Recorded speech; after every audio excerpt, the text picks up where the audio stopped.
안녕하세요, 여러분. 알고리즘이란 말 진짜 많이 들어보셨죠?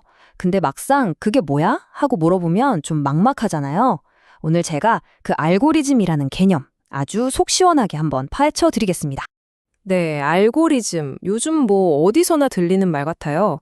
우리가 보는 유튜브 추천 영상부터 지도 앱에서 길 찾아주는 것까지 가만 보면 우리 생활이 이미 알고리즘으로 둘러싸여 있거든요.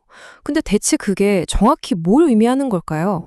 자, 일단 가장 핵심적인 정의부터 한번 볼게요. 알고리즘은요, 어떤 문제를 풀기 위해서 딱 정해진 순서나 방법을 말해요. 말이 좀 어렵나요? 걱정 마세요. 사실 이거요, 우리가 매일 보는 요리 레시피랑 진짜 놀라울 정도로 똑같거든요. 네, 바로 그거예요. 요리 레시피. 한번 생각해 보세요. 재료가 입력이고 그걸 가지고 레시피, 즉 절차에 따라서 착착 진행하면 맛있는 요리라는 출력이 나오잖아요. 이거랑 원리가 완전히 똑같습니다. 오늘 저희는 이 레시피라는 아주 쉬운 비유를 가지고 알고리즘의 세계로 한번 들어가 볼 거예요. 자, 그럼 시작해 볼까요? 모든 요리가 그렇듯이 가장 기본적인 재료 손질부터 시작하잖아요. 우리도 똑같이 제일 단순한 알고리즘, 그러니까 딱 하나의 명령어부터 한번 살펴보겠습니다. 우리가 풀어볼 첫 번째 문제는 아주 간단해요. 바로 컴퓨터한테 헬로 월드라고 화면에 딱 띄우게 시키는 겁니다. 이게 바로 알고리즘의 가장 작은 단위, 그러니까 하나의 지시라고 볼 수 있는 거죠. 지금 보시는 이 타입스크립트 코드가 바로 그 지시예요. 펑션 print hello라는 건 print hello라는 이름을 가진 명령어 묶음을 만들겠다는 뜻이고요. 그리고 그 안에 console.log hello world, 이게 바로 hello world라고 화면에 보여줘 하는 구체적인 명령인 거죠. 뭐 입력 받는 것도 없고 복잡한 계산도 없어요. 그냥 이거 해 하는 명확한 명령 하나. 이게 바로 모든 알고리즘의 진짜 기본적인 출발점입니다. 그러니까 여기서 우리가 딱 하나 기억해야 할 건 이거예요. 알고리즘은 누가 봐도 아, 이거 하라는 거구나 하고 바로 알 수 있을 만큼 명령이 명확해야 하고 반드시 시작과 끝이 있어야 한다는 거 아주 중요합니다. 자, 이제 우리 레시피의 양념을 좀 더 쳐볼까요? 그냥 명령 하나만 내리는 걸 넘어서 어떤 규칙에 따라서 똑같은 일을 계속 반복해야 할 때는 어떻게 해야 할지 한번 알아볼게요. 이번에 우리가 해결할 문제는 1부터 10까지 싹 다 더해봐 입니다. 1 더하기 2, 또 거기다 3 더하고 이걸 계속 반복해야 하잖아요. 이런 반복 작업을 처리할 때 쓰는 아주 재미있는 방법이 있는데 바로 재귀라는 거예요. 한번 이걸 써보겠습니다. 자, 코드를 한번 보시죠. 이게 바로 재귀함수라는 건데요. 저기 재귀 단계라고 써진 부분을 한번 보세요. n 플러스 sum recursively n-1이라고 되어 있죠. 이게 무슨 뜻이냐면 10가지의 합을 구하고 싶어? 그럼 10에다가 9가지의 합을 더하면 돼. 이런 식으로 문제를 더 작은 문제로 쪼개는 거예요. 자기 자신을 다시 부르는 거죠. 근데 이렇게 계속 부르기만 하면 끝이 안 나겠죠? 언젠가는 멈춰야 합니다.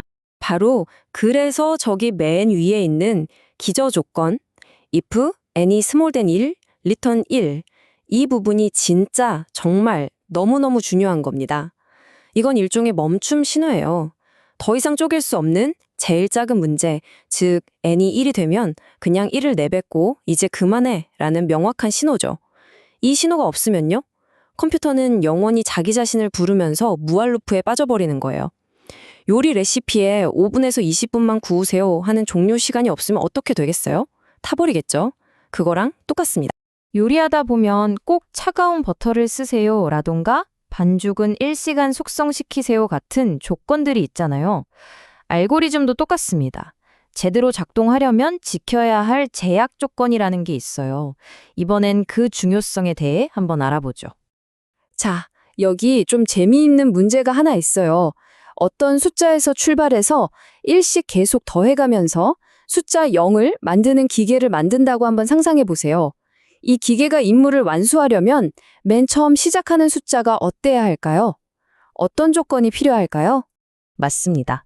만약에 시작 숫자가 5 같은 양수면 1을 계속 더해봤자 6, 7, 8 점점 0에서 멀어지기만 하겠죠?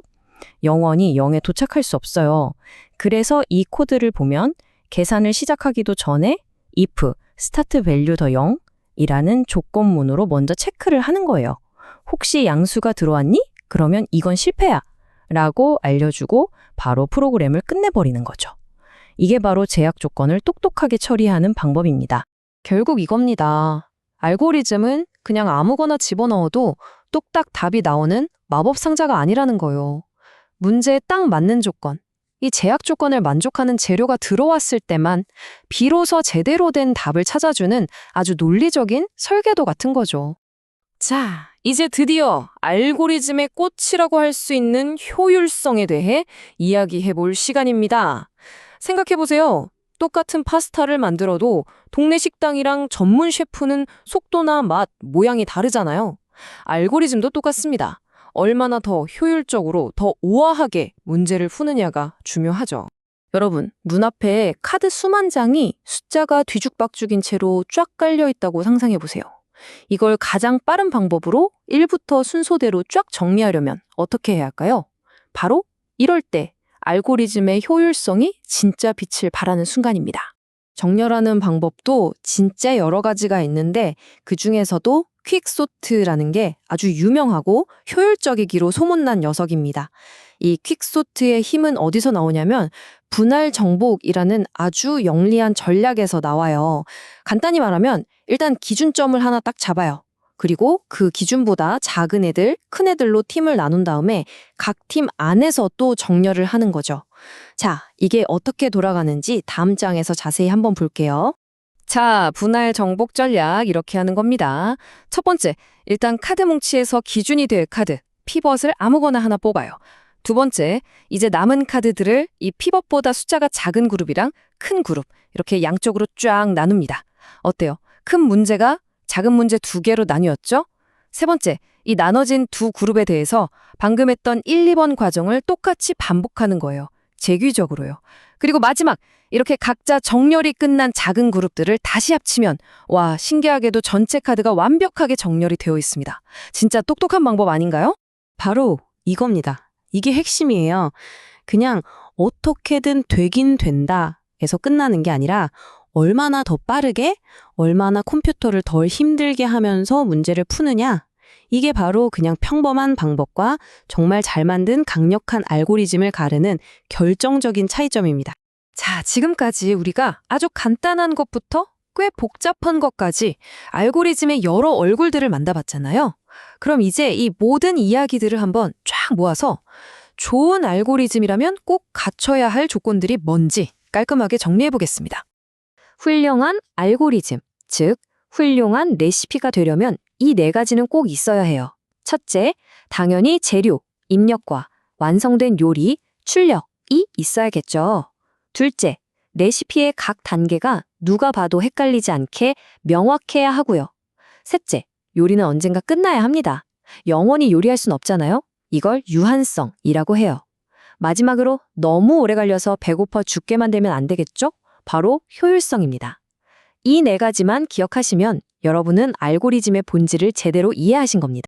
오늘 저희는 정말 간단한 명령어 안녕부터 복잡한 숫자 정렬까지 알고리즘의 세계를 쭉 한번 열용해 봤습니다. 이제 여러분의 차례예요. 한번 곰곰이 생각해 보세요. 아침에 일어나서 스마트폰을 보는 순간부터 잠들 때까지 내 하루를 움직이는 알고리즘은 과연 어떤 것들이 있을까 하고요. 아마 생각보다 훨씬 많아서 깜짝 놀라실걸요.